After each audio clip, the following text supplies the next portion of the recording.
Good afternoon. I'm Dr. Paul VanValin, and we are engaged in a series of webinars. Let me just check my... No, it won't escape. I need to make sure that I'm in the screen. Okay, here we go.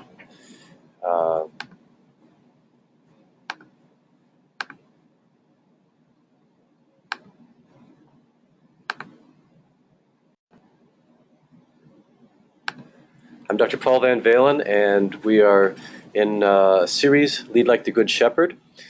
This one's called The Psychology and Psychosis of Leadership. I'm real excited about this. It summarizes much of what I do clinically and in terms of coaching with leaders, both from a reparative and a preventative standpoint. The slide of introduction I put up every time. Becky and I are celebrating our 40th anniversary this month, or July actually, and we're excited about that. Next week we're going to go visit our kids. We're all getting together for a family vacation, so we're celebrating life and relationship within our family these days. I am going to be certified in Pro-D comprehensive assessments this month. That is an executive and team assessment, very comprehensive, looking at competencies, mission, and style. And the interface of people, I'm excited about that, so we'll be offering that, and I may chat about that another time. Here's the mission statement for the Institute. We equip leaders to develop healthy families, dynamic communities, and meaningful legacies. And we're fleshing out our website, EdenLeaders.com. We've got links to training, and so that's going to be the place that I'll be putting all of these webinars and things that I write. Working on a booklet, Win Every Argument, Win Every Heart. I hope to have that out in another month. And I feel compelled to start putting some of this content in written format. So we'll see how that goes. The objectives of this activity that you will assess yourself and your ministry or business for healthy versus psychotic leadership elements, which we'll define as we go through. As you look forward, I hope you either have or will develop and sustain healthy behaviors for yourself and the social connectedness to continue to do well until the very end of your career. If you're not in a community of support and accountability, I would encourage you to join one. And as always, I want us to be in the top 10% in every aspect of life. So everything that I do has to do with ideas. And a construct is a term that defines a bunch of ideas that come together to define something, such as love. Love is a construct. And so you have to define these terms, which is why I spent a little time at the beginning of each talk doing this. So I love God, I love my wife, I love hot dogs, I love ice cream. You know, the one word has many different meanings depending on the context. I can do without ice cream and hot dogs, can't do without God and my wife. So we have to define what it means. Some of the constructs we're using in this presentation are self-awareness, other awareness, and God awareness. And a point that I will be developing that I want to make right from the outset is you can't separate them.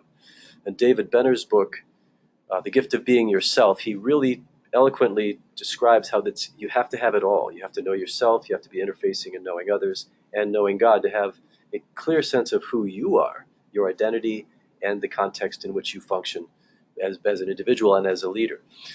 So awareness of self, awareness of others, and awareness of God. We'll be talking about that. And transference and countertransference are terms that come from my field, psychology, psychiatry, and transference refers to the emotional reactions, therefore the way people perceive you and react to you.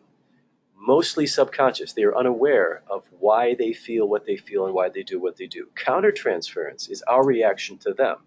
I, as a leader, how do I perceive someone who may be stirring feelings in me? Maybe they're angry, maybe they're critical, maybe they seem anxious, or maybe they're behaving in inappropriate fashion, and how I interpret what they're doing will affect my behavior. So we want to talk about leading with great self-awareness, other awareness, and God awareness, to not fall into the traps that exist for problems with transference and countertransference. I have a training online just to address those two constructs. We'll be presenting them in context today as well. So let's define leadership. The first definition is really sterile. I am in charge, therefore I'm a leader, therefore what I do is leadership. It has nothing to do with quality. So quality I found this definition: the ability to help people achieve things they don't think are possible. Leaders are coaches with a passion for developing people, not players. They get satisfaction from achieving objectives through others. So there is a mission, and it's very important, but the people are as important as the mission. This is very important in contemporary leadership. I'm reading a book, The End of Leadership, and it's striking. It's a history of leadership and how we moved from totally autocratic, authoritarian to a more democratic kind of leadership. And to deal with millennials in particular, we have to be able to communicate with them in a way that is other than just autocratic. And any list of top tens, and I present this in the very first, Lead Like the Good Shepherd, they're relational. For example, communicate, motivate, delegate. All these things are relational components that are qualities of great contemporary leaders. And there's a lot of literature, mostly in secular literature, to help develop this kind of thing, such as the book Crucial Conversations that I've referred to before. The construct of psychology is essentially the study of the human mind and functions, or a group, or a process. So there are three components to this complex construct, and we have to be mindful of all of them if we're going to talk about the psychology of leadership. So it's knowing the individual, the self, my own psychology, knowing if I'm leading an individual, their psychology, if a group, the psychology of the group, and then the process itself. Pardon me. The psychology is about the ability to predict, to understand and predict. And as a leader, you have to stay one step ahead of those that you are following, hopefully anticipating the next crisis, if at all possible. Or once the next crisis comes, we have the resilience and the wisdom to lead those that are just wandering amok through to success. Psychosis. This term is used in my field as a part of a cluster of symptoms that would define a diagnosis of mental illness. Psychosis itself is not a diagnosis. It is a state of mind and behavior, and it applies very nicely to any of us when we are literally out of our minds. Anytime you have someone saying of someone else, what were they thinking about? What was she thinking? What was he thinking? Or when you find yourself saying, what was I thinking? You have stepped out of your normal, rational, calm, wise mind into some other kind of state, usually emotionally driven, often in a transference, countertransference kind of context. Psychosis is an abnormal condition of the mind that involves a loss of contact with reality. People experiencing psychosis may exhibit personality changes and thought disorder, actual disordered thinking. Depending on its severity, this may be accompanied by unusual or bizarre behavior, as well as difficulty with social interaction and impairment in carrying out daily life. So it's, for those of us that do not have an illness, a psychotic state is out of our normal mind with behavior, thoughts that are incompatible, inconsistent with who we are, what our calling is, and we've become detached from self-awareness, other awareness, and God awareness. We are limiting our focus to some kind of narrow thing, coming to conclusions and behaving in ways that are not good for us, not good for others. And so it can affect thought. My thinking can become out of line, actual behavior and choices, social situations, and you can actually move your institutions to psychotic states. I've seen many churches do this with severe problems when they're making just wild speculative things in terms of building or buying or expanding programs or things like that. Just not reasonable at all. Midlife is a time when it is normal to have at least psychotic thoughts, using the way we're using this term. This is between the ages of 35 and 55, and it's a 20-year span that we are trying to resolve some developmental issues. I think it's normal. I don't think it's an evil thing. I think that some people make big mistakes during this period of life. But the three questions from adolescence, 13 to 25, who am I really? How do I define and see myself in the context of my heritage, my future? That consists of my strengths, my gifts, my weaknesses, my frailties, my calling, which also relates to what will I do with myself? Who am I? Who will love me is another question. Peers, family, maybe a loved one that I would one day marry. Who is that? We're trying to define that in the teenage years. And what will I do with myself in terms of career, avocation, hobbies? What are my passions? How should they be expressed? All this is adolescent development. So we go through the 20s into the 30s, and it's usually a significant loss. Something happens to us that pushes us into a state of assessing, evaluating how life is, and it always comes up a little bit lacking. That's the onset of midlife. In my life, I was 36 years of age. My oldest son intentionally slammed the door closed on his younger brother's fingers. Now, fortunately, it didn't seriously harm. There was a gap there. There was some flexibility of those little fingers. So there was no great injury, but he was appropriately punished. And after that, I sat down and said, I do not have the perfect son. Not only that, I don't have the perfect wife. I don't have the perfect job. I don't live in the perfect house. And the list went on and on until I finally came to, I don't have the perfect God, at least not as I would define him, as I would want him to be. And so being the weird thinker that I am, I said, I've entered into midlife. I'm negatively assessing every aspect of my life. And I have a decision here. I can choose to grieve what I don't have, embrace and love what I do and move forward, or I can go crazy and have a midlife crisis. So I chose the former. I decided I would grieve my losses, my things I may never do. You have a sense of mortality. Life is not going to be forever. So you move out of an optimistic adolescent, young adult state into a midlife state, and there's work to be done to move into the age of wisdom, which begins 55, 60, 65. Becky and I both turned 62 in July, 40 years of marriage. We should be functioning in the age of wisdom, and I think for the most part we are. We are able to give to the next generation useful content examples, our own life-giving stories. That's where you want to be. I mean, we're still developing, but we feel like God has successfully helped us navigate some things to create some fitness for the age of wisdom that we find ourselves in. Now, when you are a founder of an organization, you started your own church, you started your own business, you were young, you were 24 to 30, you had all the vim and vigor. You may hit midlife at the same time as your organization. One of the really sad facts from the 80s, this is old research, it may not be accurate now, but in the late 80s, the average lifespan of a charismatic church, they were differentiating denominational organizational churches from independent, led often by a dynamic leader with a singular vision. So these churches would spring up and then die after 12 years. The average lifespan was 12 years for charismatic startups, looking back from the 70s into the 80s. And I think one of the reasons for that was this phenomenon of midlife. The organization, after 10, 12 years, is experiencing midlife realities. If you bought your first little building, it now is looking shabby after 12 to 15 years. Where's the money going to come from? Your own life is in the same place. You're realizing the work and the labor and the struggle to try to accomplish what you were hoping to accomplish. So the midlife of the individual leader, perhaps the spouse, and the midlife of the organization can come into conflict between 35 and 55, creating double possibility for distractions that can cause cracks in the organization. So we want to resolve this stuff before we hit the age of wisdom. The four tales that I'm going to tell you all have their basis in real people.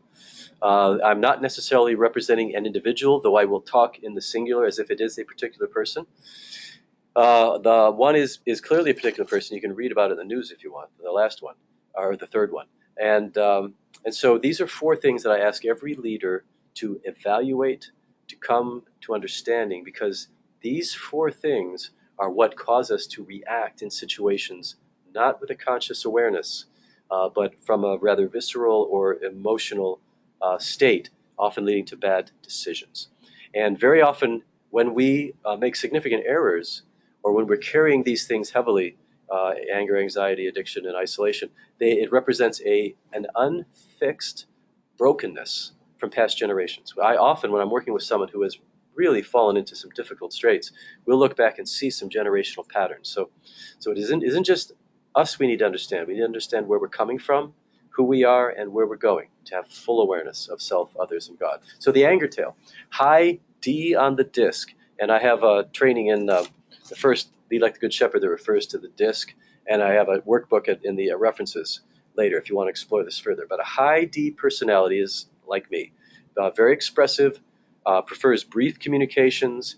When he perceives threat, his initial fleshly response is anger and fighting. That's high Ds or hard chargers, sometimes perceived as overly aggressive.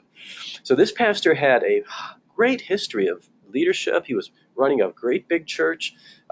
This is a denominational system, so he came into a big church. He grew it further. They were going to look at a building expansion project worth millions of dollars, but that project led to tremendous conflict within the organization and within his leadership team. So he ended up perceiving others as being against him, taking it personally. That's the countertransference piece. He sees people, reacting, and then once he started reacting negatively, that just created this huge whirlwind of anger and resentment and all kinds of emails and everything, big mess.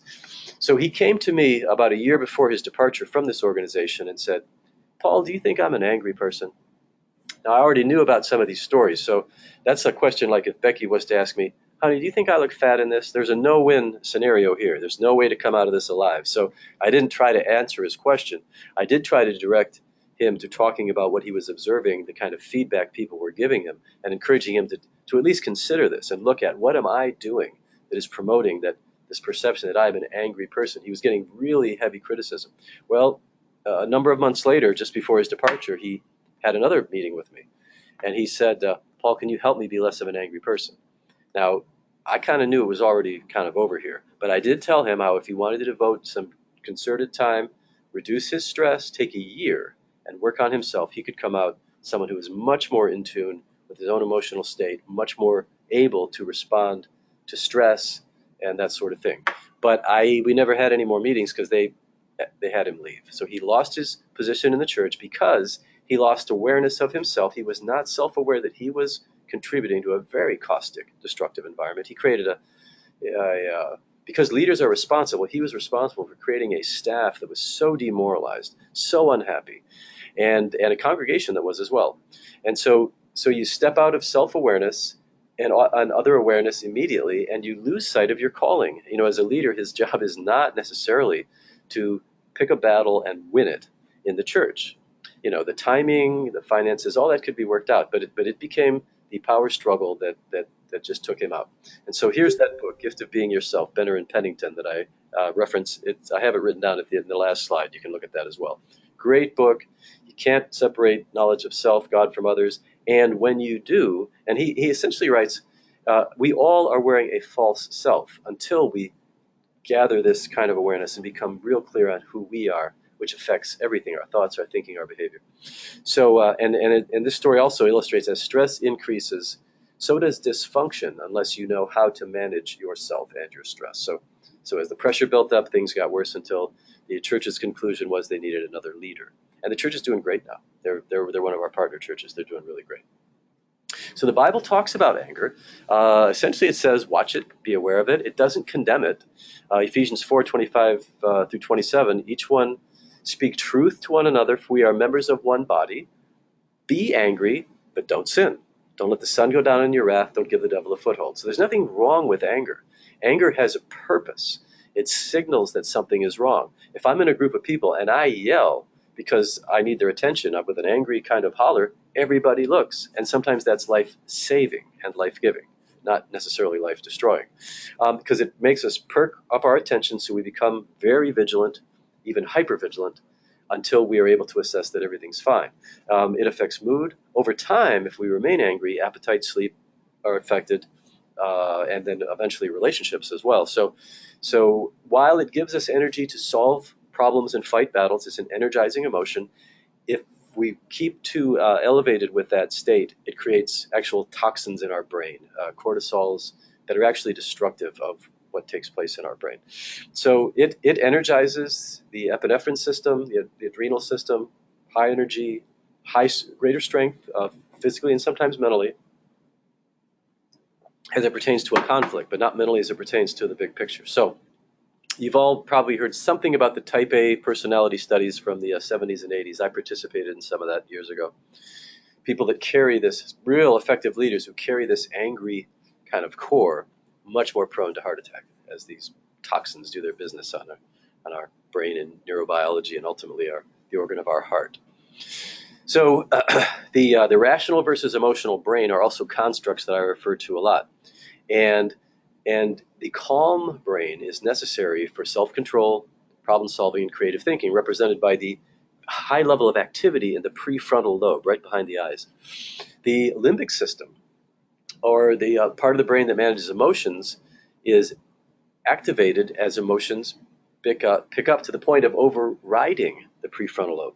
Now, the way anger and fear both work effectively is there's an alarm that goes off in the brain. We're ready for action. The prefrontal lobe assesses, is there danger, gives the all clear signal, and we calm down. Our own thoughts can keep and override over the all clear signal to where we feel like we're in danger. We feel like we're in the presence of an enemy when really we're okay. And the whole transference countertransference system feeds that. So anger and fear or anxiety or lust all can change our rational brain into an emotional brain, changing the way we think, what we do, the way we say things, the perception of things. And they all translate ultimately into a selfish brain where we are detached from others, detached from God, detached from our real true self, and then focused on this one thing, this either problem or desire that has become all-encompassing. It's not a great place to stay. And if we isolate, we're at greater risk for living in this place. So that's tail one. Anger has its place. When it's overused, it becomes problematic for everybody, even the person who is angry. Anxiety. So anger is first, anxiety is second. Fear of failure is what this was about. We have a pastor who has been engaged in ministry for a number of years, marriage for a number of years. Some things not going well at all in his marriage, some things not going well at all in the church. This is a pastor story. And he doesn't know it, but he actually has developed a condition that is treatable that relates to depression and anxiety, but he's not consciously aware of that. He just knows he doesn't feel well, he's having a tough time. And here's where this transference comes in. He begins getting positive messages from a woman in his church, and he responds to them. It feels good. He's getting attention, concentration. What he's absolutely unaware of, and so this is, he's losing awareness of other, is that what drives her is her own brokenness. And her need for him is meeting some kind of broken thing from her own marriage, her own background, her own relationship with her father, unresolved love issues someplace in the past. So this pastor just takes it at face value. Hey, she likes me. I like her. This is fun. This feels good. And he engages in an appropriate relationship. It comes out. It splits the church. And I wouldn't know these stories unless they're people that came to see me. So they all get help. They all do better. But there is a cost for giving in to your anger or your anxiety or the things we talk about. So people are lost from the local church at least. Or if it's a business, you lose valuable employees and you lose the capacity to move forward with your mission. Sometimes they are never recoverable. And in the case of adultery, the relationship that you had with the other adulterer, that has to, you have to lose that. That has to be done, and no contact evermore, ever after that. And if you're working on saving your marriage, saving your position, saving your organization, you have to step away from those things that have caused destruction. So anxiety. Be anxious for nothing, but with everything, with thanksgiving. In everything with thanksgiving, let your requests be made known to God. Thanksgiving is incompatible with anxiety. Philippians 4 is the most quoted chapter in all of my work as a coach, as a consultant, as a counselor. Philippians 4 is rich in defining what to do about anxiety. Verse 9 is what to think about, whatever is pure, lovely, worthy of praise, excellence. Paul was a great cognitive therapist. What we think about affects what we feel. And so our faith, our belief structure can come into play to help us with our fears, with our anger, with our addictions, if we will energize it and get it going. So you'll see the next 4 bullets are exactly the same as for anger. If you flip back to this, something is signaled. So when someone is afraid, we all look, and all feelings are a little bit contagious. What are they afraid of? We start looking around. Is it them? Is it this? And if it keeps up long enough, it becomes hypervigilant and eventually has the same kind of negative neurotoxicity as anger does. And it can be managed. Anger can be managed through learning about oneself, learning how to understand one's stresses, learning to calm down. Very similar methods with anxiety. The individual that I'm choosing to talk about needed some medication to bridge through. Didn't need it forever, but he needed a little antidepressant medication to help calm his brain's activity, get a little bit undepressed, get some energy going in a positive direction.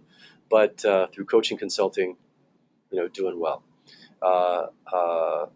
Every time there's a a loss, you actually feel that for the rest of your life. You grieve, you touch into that. But God can move us forward in really dramatic ways, and our worst stories become our best stories in the end. So when we're thinking of stress, if you've been watching this series, you've seen this before. In my right hand is my resilience ball, all of my energies to draw from: psychological, social, spiritual, relational, physical. And I need to keep a good amount of this going. And whatever size resilience ball you've got is all you get. It's sort of a law of physics thing. Mine's pretty big. I come from a pretty energized bunch of people. And over here in my left hand, there's this bowl, and it's got a little spigot on it. It's my stress bowl. And every stressor either drips or pours or floods into this bowl, and it can only contain so much. So it represents a finite capacity to deal with stress and a finite amount of resources to cope with life. And so stressed out is when I've still got some energy going over here, but this is overflowing to the point that my weakness in character, physical, all these systems, psychosocial, spiritual, relational, the cracks in the system show up. And I have to be able to, turn that spigot and drain it out. And burnout then is when not only is my stress bowl overflowing, but my resilience ball is just gone. And then that requires greater repair. Almost always symptoms of depression, apathy, become very self-protective, very pulled in. Isolation occurs during burnout, usually requiring 3 to 6 months of repair. Whereas stressed out, maybe I just need a Sabbath. Maybe I just need a day of relaxing, watch a little TV, do a little reading, spend some time in prayer, talk with my spouse, so we get this, keep this ball going and drain some off. For many of us, the same thing that energizes us also reduces our stress. If you're a high D personality, if I run, I get both. Both are affected by that. It just burns off some of the anxiety, anger, energy that I've got. It just pours off some of that stress. So we all have to figure out, how do we drain this? We all have to keep a Sabbath, and hardly anybody does in my world. My Sabbath typically is from Friday evening to noon Saturday. That's my typical Sabbath. It's not Sunday. I'm working on Sunday. I'm counseling people, praying with people. And for pastors, this is really important, that you have a day where you're not doing counseling, you're not doing sermon writing, unless it just super energizes you, but it's really work. You can be reading things and so forth, but you need to have some physical activity, you need to have some social activity, you need to spend time with family. It needs to be away from work. That's a Sabbath, focusing on the good things God gave us and who He is Himself. So time of prayer, spiritual reflection, meditation, reading, but not work. And so these are the constructs that are always involved in the crack-ups that I talk about a lot. And the stresses can come in from 4 general areas. I'm focusing on clergy here. There's a big body of research on clergy stress that I cite at the end. Some of the same principles apply to any leader, and that the 4 areas are the same. They get played out a little differently because of the public nature of the work of the clergy compared to the CEO of an enterprise. But they come from within. Intrapersonal means it's in me. My biology. I have a slight curvature of the spine. I have a tendency toward anxious perfectionist kinds of thinking. That's me. I have to manage that, because that doesn't come from anywhere else. That is triggered by stuff. So I have to know me. Family marital stressors. The pressure on a pastor's family is really quite intense. The kids are supposed to behave. The wife is supposed to do this and that. There are all these supposed tos. Unrealistic expectations and role ambiguity create great stress for pastors. I see couples who lead together in business, similar kinds of things, expectations of each other. People will fall into blaming and criticism, and so that the marriage and the organization stresses get mingled in when we co-lead together. People can be really unhappy with you, those that follow you. And the counter-transference and transference thing I'm putting under social stressors. People may be inappropriately expressing anger or love or admiration, and we can't get sucked into it. We have to view it for what it is. And as you get to know people with really good people assessment methods, you can stay abreast of this, particularly, but only if actually you also share your ideas and observations with someone else, and they can help you get out of your countertransference stuff, because the definition of countertransference are things you don't know, you can't see, which requires you to see somebody else. In psychoanalysis, early on, they realized this. So you can't do psychoanalysis without being in analysis. The assumption is if you work alone in psychoanalysis, you will hurt people as you try to work out your problems with them. This happens all the time in leadership. We read all the time about corporate leaders who did this or did that. Nokia just had a weeping corporate leader expressing how they failed the company. They just did what they knew how to do. They didn't adapt. All kinds of things where we fail to be fully aware of who we are, what our constituency is, and for those of us who are believers, who God is. That's all part of the equation. Vocational stressors. I don't know anybody, honestly, who is actively engaged in a dynamic ministry who doesn't feel financial pinch, or any entrepreneur for that matter. If you're living on the edge, living the great adventure, there's sometimes money becomes stressful, and there's constant stress because stress is about adaptation. So the four areas that we need to be working on for balance have to do with what's in us, what's in our marriage and family, what's in our organization, and then just the very nature of the job itself, clarity as to mission and method. So here's my addiction tale, and this is current. This is in the news today. We had in my community, and it's public knowledge. That's why I'm just freely documenting this. I'm not breaking confidence. But a number of years ago, it was in the news also that a very successful youth director, dynamic, athletic, kind of the classic leader person, had inappropriately engaged an 18-year-old babysitter, and it came out very quickly, and there was a public confession, and he acknowledged inappropriately touching her, without a lot of specifics.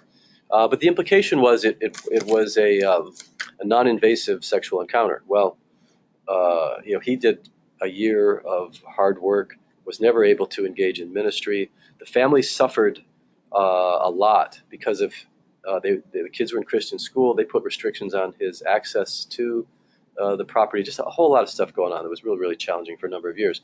But in spite of that, the family were doing pretty well. He was doing pretty well, had established a new career, was permitted a ministry with adult men, really a very effective, kind of guy. But then a little over a year ago, I think it was, this young woman who now is, in her 30s, came forward with a formal complaint. And the complaint was more severe than what she and her family had allowed to be public record 15 years ago. So the big question is this even true? Some of the stuff that's coming out. We know he confesses some specific things, which are bad enough, but what he's been charged with would put him away into prison for life. And today he was convicted. He was found guilty, and his sentencing will be fairly soon. So this is a tragic, tragic tale of someone who did not gain control of his impulses. And I don't know all of his history, but I know that there was some history that preceded this, where lines were crossed. And so I've put him in the addiction category because addictions cause us to function in ways that we would not function because of a drivenness, a compulsion. We have to do it. It becomes irresistible. And so this is a real tragic tale of someone who didn't learn to manage his impulses. And addiction, the current theory of addiction is that its seeds are planted between the ages of 7 and 10. So this is a cautionary tale, not just for adult leaders, but for parents and for leaders of parents.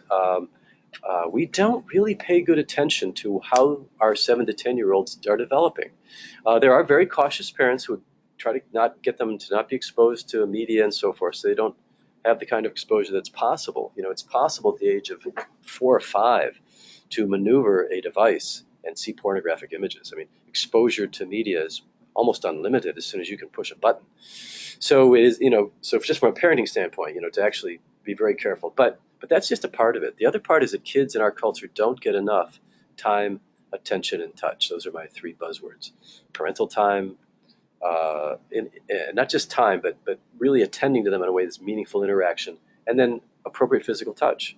And so young boys end up eroticizing their needs for contact. And so all these things come together. Usually it's a child in difficult straits who discovers something, difficult circumstance, stress, discovers something that makes them feel better, right? Could be little bits of alcohol left in a party environment. They get to taste that. Could be exposure to pornography online.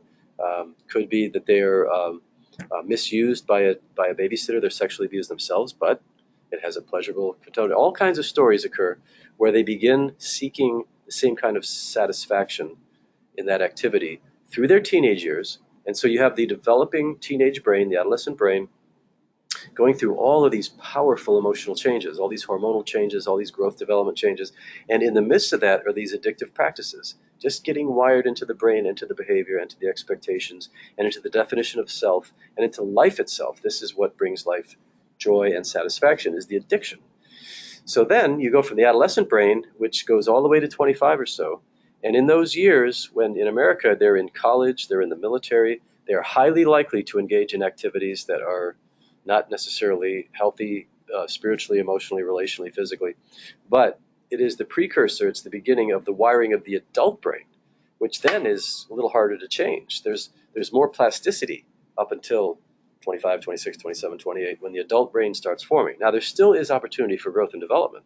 We can still get people out of their addictive brain, out of their anxious brain, out of their angry brain, out of their depressed brain. But it's just harder. It's just more work. And there's almost always more damage that's been done. So one of my soapboxes I get up on and preach about is, let's really pay attention to how our 7 and 10-year-olds are doing. How are they doing socially? How are they feeling about themselves? What are they learning about life and love and God and calling and purpose? We put a lot of emphasis on teenagers, and I'm telling you, it's too late. We do all this purity stuff with teenagers and all that, and I'm not saying that's bad, but I'd like to see stuff going on with the second graders and the 7 to 10-year-olds. So that's that little side speech. So what happens is these pathways in the brain are developing, and they become constant. And so there's a real compulsion, and it's not just spiritual. It's not just weak-willed. It's as biological a drive as hunger or thirst when it becomes severe. And so what happens is you have this addictive cycle of shameful activity, and I'm feeling shame. I do this thing to get out of shame. It creates more shame. So there's this addictive cycle. We have Proverbs 26, as a dog returns to its vomit, so a fool to its folly. So that's a little reference there that would parallel this sort of thing. When we are pursuing our addiction, it alters our perceptions, thoughts, behaviors, and judgments. We rationalize it. Nobody's really hurt. I'll never get caught. Stuff like this. Really bad. That's denial. And denial is the ultimate lack of awareness of self, others, and God. It's as if they don't even exist in the moment. If we are a Christian leader engaging in bad behavior, it's as if we're not a Christian leader. We are denying our own identity. So that really is a mess. Romans 1 talks about how God observed man engaging in behavior that was not good for him, not consistent with his plan. And actually, I'm kind of reading the Bible front to back. All the first chapters of the Old Testament have story after story after story where people turned away from God. They fell back into the bad habits of their forefathers. So God gave them over to the lust of their desires in Romans 1. Those are our addictions. All the things of the flesh, anger, outbursts, drunken orgies, all can pertain to addictions. And we know that the good that we don't want to do, and the bad that the good that we want to do, we end up not doing enough of. The bad that we don't want to do, we end up doing too much of, as Paul wrote about in Romans 7. Now, I don't know if he was dealing with an addiction, but that concept certainly applies to grown Christian leaders who still find themselves tempted to fall back. It's just present. The spirit and the flesh are at odds with each other. It's not just a spiritual problem. It is also a problem of the flesh. It's a problem in relationship. Addictions are multi-determined. But addictions also respond to extensive treatment, but it's a constant vigilance that has to be present. That's why you hear about AA meetings. Hi, I'm Paul. I'm an alcoholic. It's even though if I've been sober for 30 years, I never let go of the fact that I'm a sinner saved by grace, and I can fall back into that. And so gracious discipleship is required. Non-judgmental leaders who can come alongside and guide people out of addiction. It is judgment and condemnation that causes people to hide. You are a lesser person because you've done such and such. There's a real shameful component to confessing and coming out of addiction that we need to help lead people out of. And if we are engaging in that ourselves, we need that kind of guidance. Can't isolate, which is my next piece. Isolation. So isolation is what it is. It's not sharing with others. It's not engaging others. And so I have a case that I'm sharing that I have a number of cases like this. The pastor blames his wife for all of the church problems. It's her way she's managing people. People are uncomfortable with her. I'm hearing these complaints about her. And this goes on from his perspective, not necessarily his bishop's perspective or his wife's perspective, but he's got this set in his head, and he won't listen to anybody. Stops communicating with the people that he has in their organization. They have bishops who oversee from a spiritual mentor accountability perspective, and he just stops listening to them. They're wrong. It's me and God, and this is a really dangerous place to be in. It's just me and God, and he actually had convinced himself and said to me, you know what? I'll divorce her. I'll be an eligible bachelor. People will come to my church. Women will come to my church because I'm an eligible bachelor. I'll eventually marry. We're going to do great. God's going to bless our ministry. This isn't going to be a problem. You should be sitting in your chair going, that's a load of something as you're listening to me talk, because that's how everybody reacts except for him. And unfortunately, he followed through with this. He's filing for divorce, and this is a family tradition of broken vows. There is in his background broken vows as pertain to marriage and ministry and mission. So this kind of brokenness will continue because we are not fully aware of those things that are driving us, which lead us extremely vulnerable. So isolation, getting into a place. I happen to tell a tale that ends in divorce, but even if not that, just the anxieties we feel, the angers that we feel, and the futility that settles in when we are not connected with other people. And the Bible warns against this. Plans fail for lack of counsel, but with many advisors they succeed. So in the story I just told, there are many advisors. There are several bishops, and then they brought me in, and they brought another pastor of relationship in, and so but he would listen to none of us. So his plans will eventually not succeed. There will be failure in his organization. Whoever heeds life-giving correction will be at home among the wise. And actually, if you hang out with the wise, they're going to give you correction. So it implies that you are hanging out with people that can really help you with your perspective, with processing your emotions, who have life-giving stories, even will share their own worst stories to give hope and a different outcome than what you might anticipate. Do not be wise in your own eyes. And anytime I hear leaders say, my board doesn't agree with this, but God's telling me to do this, they're getting wise in their own eyes. And I begin to doubt that they're really hearing from God. My wife thinks this, all of my friends think this, but God's telling me this. And because my assumption is if God can talk to one, he can talk to 2, 3, 4. And that if given the right information, any board can come alongside their leader. I've just seen too many organizations where the leader pushes an agenda, and it's his or her agenda, and they lose big chunks of support as they're functioning in a state of mental isolation. Be alert and of sober mind. Your enemy, the devil, prowls around like a roaring lion looking for someone to devour.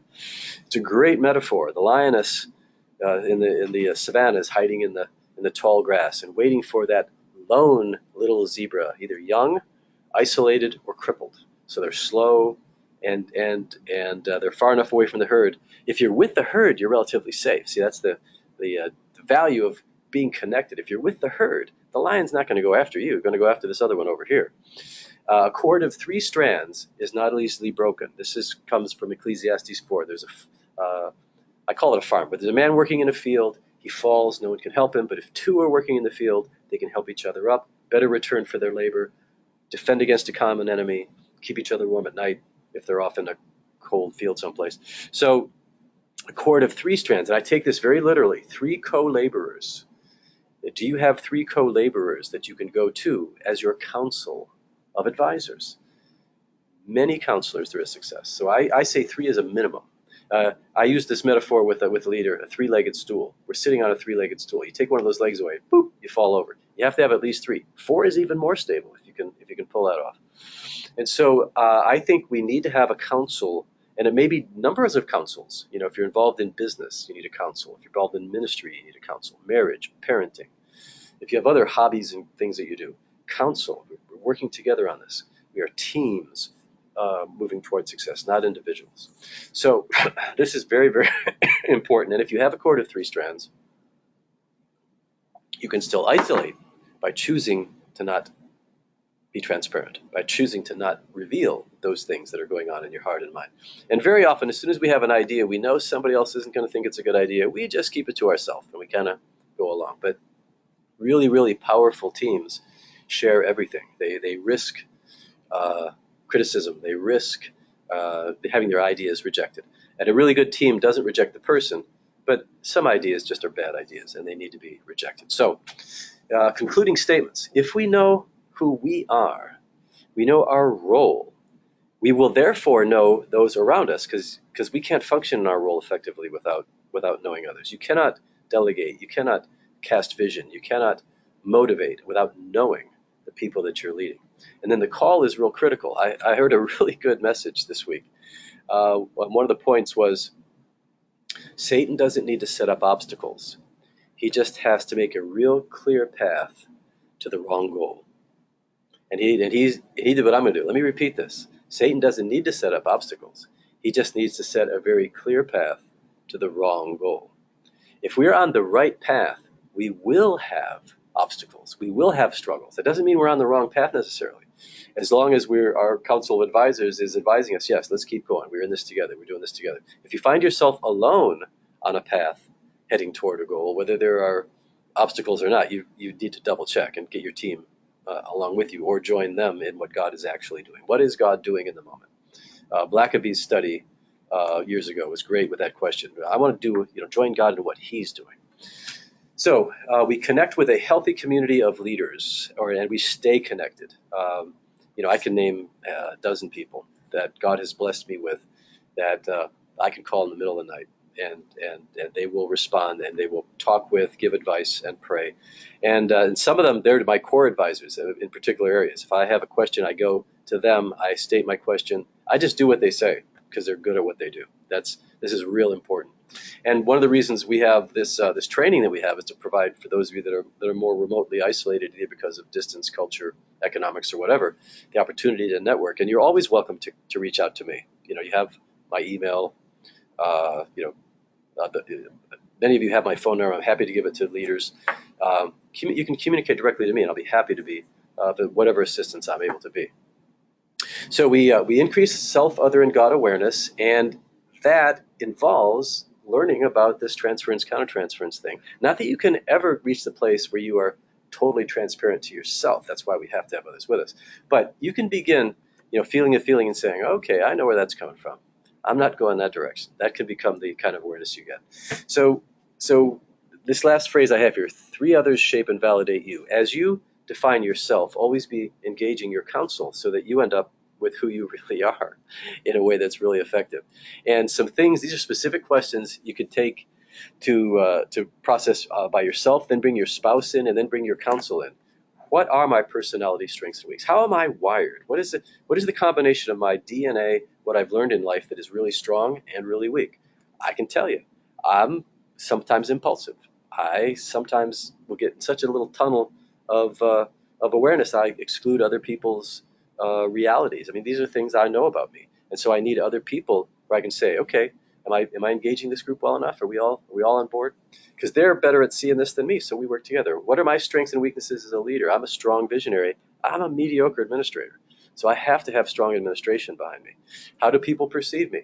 I learned when I was young that I can be rather serious, and people find that a little scary. So I could appear intimidating by nature of just really being an internal processor. So I learned to smile more. I learned to throw things out there more, and people are more comfortable. You need to know how people perceive you when you're calm and when you're stressed. There's often 2 very different beings. What do I have to do to be at my best?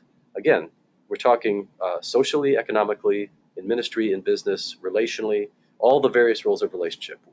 What do I need to do to be at my best? And then the question on the call, what does God want from me now? Where is he sending us now? What do I need to develop now? I think you have to have your counsel in on that, or else you're just maybe wasting a lot of time. And so the last question, you just need to be able to name your mentors, coaches, counselors, and counsel. That's all. So this is a little exercise you can engage in, share with your spouse, share with your your counsel, and just so it's clear, and that you know where to go, you know who to talk to, and you grow in these kind of concepts. I'm going to close with a quote by Howard E. Gardner. Before I do that, let me just double check and see if we have any questions coming in. I'm not able to see this. Okay. You can always send a chat question in. Mirabella will give me a little text if something comes in. I'm always happy to answer questions. And even now as I'm wrapping up, if you want me to, we have a few minutes. If you want me to elaborate on anything or touch back, shoot a little chat out there. So Howard E. Gardner, he wrote a book, Leading Minds, The Anatomy of Leadership. I read this decades ago, really long time ago. And it really spoke to me in two levels. He starts out by saying, leadership is lonely. And he elaborates that a little bit. And that resonated with me. I know it's really possible. The Harry S. Truman, President of the United States, had a sign, "The buck stops here." I mean, it does. You're the leader. But you don't need to be isolated in that loneliness. In fact, that will help reduce your loneliness. And then he went on to tell stories. His book is about stories. Jesus, Gandhi, Buddha, Eleanor Roosevelt, different centuries, different walks of life, politics, science. And what it did for me was it helped me realize, okay, there's different ways of leading. And I knew I was sort of leading intellectually. So being a teacher, being a leader in that way. And it just helped me frame some things. And this quote I really like. It is important for leaders to know their stories, to get them straight, to communicate them effectively, particularly to those who are in the thrall of rival stories, and above all, to embody in their lives the stories that they tell. And so, if I know my story, and I know when it's appropriate to reveal it, then my story can be transformational. And I can be functioning in my leadership with authenticity. I don't look fake. I look very real. And the rival stories can be an employee who thinks we should be doing this. Our mission is this, but they think we should be doing this. Or it could be, if you're a pastor, lay leaders. Pastor, you really should be doing this. Well, you might need to lead them through your story, through the way you lead, so that everybody's on the same path. And of course, when we're dealing from a Christian standpoint, dealing with people who don't know God the way we do, you have different perspectives that you're dealing with. It takes a real gracious, non-judgmental person to be able to communicate accurately who we are, how we function, why we do what we do, and the value of joining us in our story. So these are all things that can be dealt with. I just thought it was a great quote. And you could put pastors in here. It is important I'm going to reread it with pastors in there. It is important for pastors to know their stories, to get them straight, to communicate them effectively, particularly to those who are in the thrall of a rival story, could be from within or without of the church. And above all, pastors embody in their lives the stories that they tell. So they're authentic. They're authentic. So that's a great quote from Gardner, and this doesn't want to change. My last slide is... we have our website up, and I'm now, you can still reach me at VanValin at Eden Counseling. That's still live, but I'm putting up Paul at Eden Leaders. We're really trying to get that branding out there. And leaders can call me. That's perfectly acceptable. I've never had to block a leader from calling me. But if someone was a nuisance, they'd get blocked out. I failed to fix this slide. I presented this at a conference. You can ignore the second one. We have ongoing Thursday webinars. We'll be announcing July's. We'll be moving forward with this. The Clergy Initiative at divinity.duke.edu is rich with pastoral research and suggestions on how to live a prosperous, a joyous, a meaningful life as a pastor. I highly recommend that site. The next resource is by Brown and Vogus, Understanding How Others Misunderstand You. It's a workbook. You can get it from Amazon.com. And so you take a little test, you find out where you are on the disc, gives you great examples of usage. And the fun thing I like is it takes biblical characters and they assume they know what their personalities are. And that's kind of a fun part of that book. So they're Christian authors, and I think Christian leaders really benefit from working through this. The Gift of Being Yourself, David Benner, one of my favorite authors. Short, meaningful. I have to read him 3 times. I referenced that book. Flourish is a secular author, Martin Seligman. You've heard me reference this before. He is scientifically approaching happiness and well-being. He counsels nations. And I think it is a rich, rich book for leaders to read. Leading Minds, most of you have never heard of. It was good for me, so I share that with you as well. So what have we done today? We have gone through defining psychosis and psychology of leadership, given some cautionary tales, talked about some things that you can and, in my opinion, should do to stay sane and functional. And don't be afraid to reach out. Don't be afraid to hire a coach, hire a counselor. In our culture, that is considered wise. That isn't a shameful thing. Some of us are still sort of stuck in old views that, me and God should be able to manage this. My faith should result in perfect health and success. I'll be just rather blunt. That's all nonsense. That doesn't hold up biblically. It doesn't hold up in terms of practical application. We all need a team. And so if someone like me can come alongside you for a season and become part of that core to 3 strands for a season, then reach out. I have a team of people both who provide clinical services in the counseling center and coaching services in the Leaders Institute. Reach out. If you could use some help developing your team, we have assessment tools and coaching devices. Very, very effective. We've done some really remarkable stories of helping people work through real, potentially destructive conundrums. And then we run our intensive program down here. So if you need to get out of town and come join our team for a few days, reach out to us. Let us help you. So we've reached the end of our time. Let me just double check and see if we have any comments or questions coming in. Don't have any. Thank you all for joining us. Let me just see who's come in here today. You all have been faithful with attending these things. I'm really grateful for that. I hope you have a great day. I hope your experience as a leader is enjoyable enough to keep going, frustrating enough to learn some things, and that you have a clear sense of who you are leading, and where you are leading them to under the guidance of God Almighty. Take care. Bye-bye. This will be placed online real shortly on our website.